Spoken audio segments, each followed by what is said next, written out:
VR gaming is great, but I do miss the old simple games, the ones where you didn't need an insane graphics card. The game where to play with your friend meant selecting player 1 and player 2 instead of creating an online account. Classic games, arcade games, retro games, whatever you call them, were simple, and that's what made them cool. So if you want a trip down memory lane with a lot of nostalgia, let me show you how you can play those games right on your computer.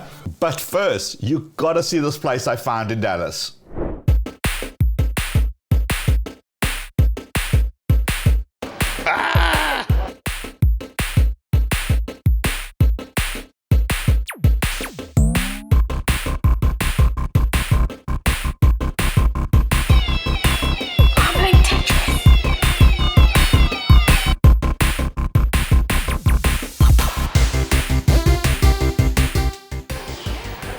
Oh my gosh.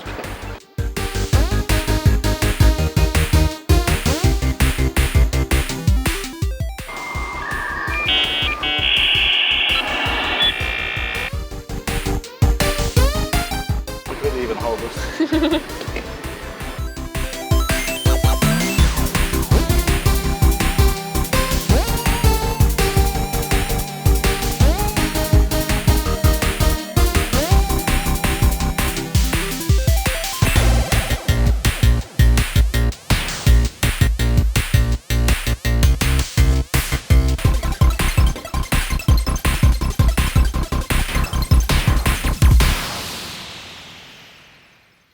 To play those classic games on your computer, you're going to basically need two things.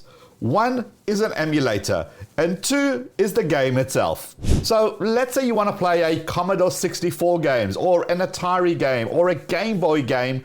The emulator basically creates a space within your Windows to tell it, hey, stop being Windows, rather be whatever that gaming console is, so that the game will actually load.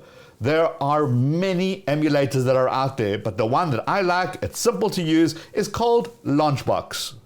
Head over to launchbox-app.com, and all you're going to do is you're going to click on the download button. You'll enter your email address, you'll be sent a link, and simply follow the prompts to install. The next component you need is the game itself. This is referred to as a ROM. Now, here's where it gets a little bit tricky. There is this whole debate about these ROMs, if they can be legally downloaded. Now, I'm no legal expert, so I'm going to leave it up to you to make that decision for yourself and do your own Googling. For the sake of purely educational reasons, let's say you do own a copy of a specific game. Now you have it saved on your computer as a zip file, and you're going to open up Launchbox. To install the game, all you're going to do is click on the hamburger menu on the left hand side, click on Tools, click on Import, and then you've got a bunch of options. MAM Arcade Full Set is for arcade games. You can install MS-DOS games. We're going to install a ROM file because we have a copy of it. So click on ROM Files, and now you have a little wizard that pops up. Click on Next. The first thing you're going to do is select the file to actually import. Click on Add Files. I have mine broken down into the various folders depending on what console I'm trying to emulate. I'm going to select my Donkey Kong zip file, that's right there. Double click on that or click on Open, and then the wizard pops back up again. Click on Next. Now it's going to recognize it, say, hey, this is a Nintendo Entertainment System. Yes, it is. Click on Next. Next, you're going to get a bunch of prompts. I just leave it as the default. I select use the files in the right location. I click on next for the next option, click on next again, click on next again, and then click on next and next until it says this option, and I click on finish. Now it takes a couple of minutes to install the actual game. And there it is. Donkey Kong was just installed. So let's double click on the game.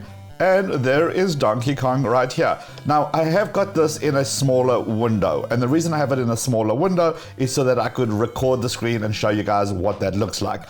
When you set it up on your computer, if you just double click on it, it will take over your entire monitor and you have a nice big screen experience. It will get pixelated the bigger your screen is, so I kind of like to play around with it and get a smaller window if I just want to get less pixels and see the game itself. But this is pretty darn epic. It takes me back to the days where we used to spend so much money playing these games at the arcade.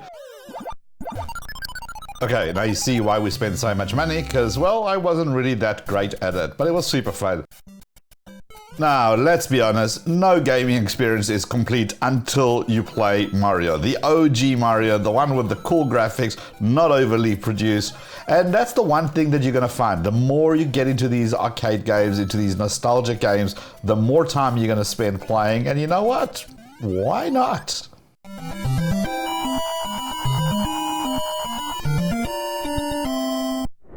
Okay, you gotta admit, that's pretty epic.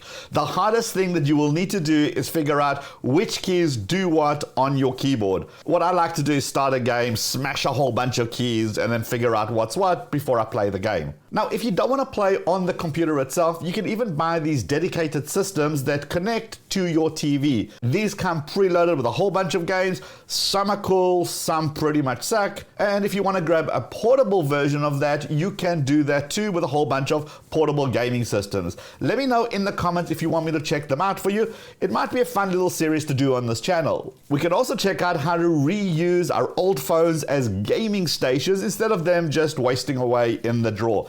Speaking of old phones, have you seen the video where I showed you what you can do with your old phones? Check that out right over here, or check out this video over here that YouTube thinks you should watch. Hit the head down here to subscribe, give the video a thumbs up before you head out, and enjoy your trip down memory lane. So much fun. Let's go.